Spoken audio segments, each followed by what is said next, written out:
been speaking to Brendan O'Connor. We're joined now by Senator David Leyonhjelm here live in the studio. Thanks for your company. Good morning. You're right in the thick of it with the negotiations around the media reform, even though, unsurprisingly, Senator Nick Xenophon managed to get a lot of the media coverage. It's funny how that happens. But you were right there while it was going on.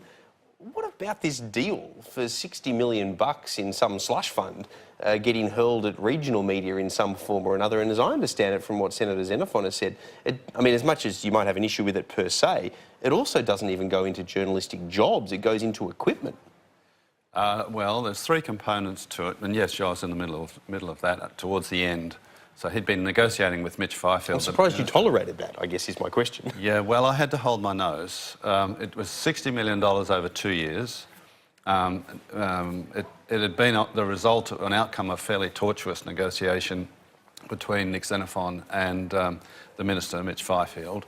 So the question then was, well, if I knocked it back, and Corey Bernardi was thinking similarly to me, if we knocked it back, then Nick might walk away from media reform, and would that be best overall? And I came to the conclusion, no, $30 million over 2 years, then it stops, or $30 million per year over 2 years, then it stops.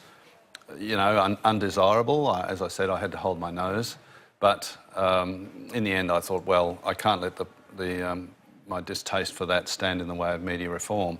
Having said that, the media reform is still a long way from what I would do, a deregulated market. We still have one TV voice, no more than one TV voice per market, so you're not allowed to, a proprietor's not allowed to own 2 TV stations, no more than 2 radio stations.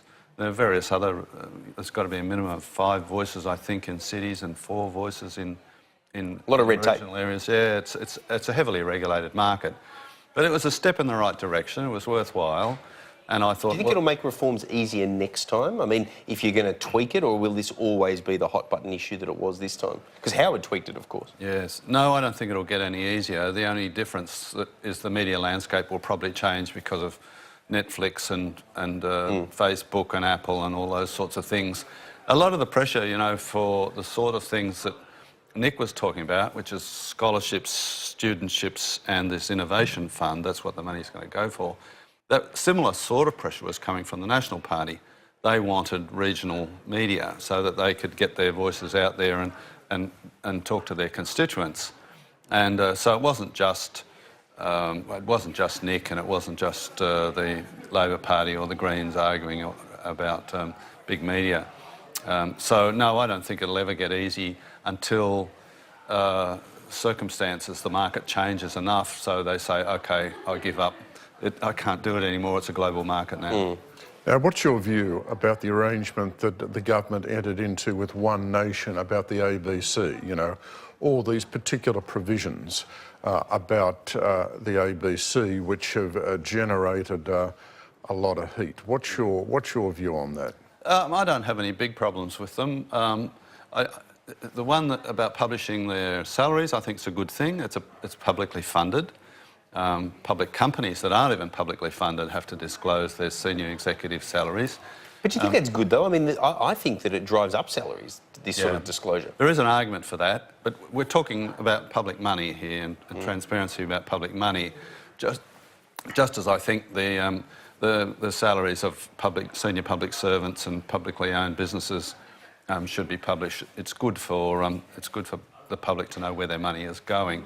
The fair and balance in the charter, I think the ABC ignores their charter now, so it's not going to make a whole lot of difference to that. So, you know, I've no real quarrel with them, but I do think the disclosure of salaries will help. We'll now and then be able to see, well, if you do a half-hour show once a week and you're getting paid $350,000 a year, there'll be a public discussion about that, and the ABC might reconsider whether it was getting good value for money.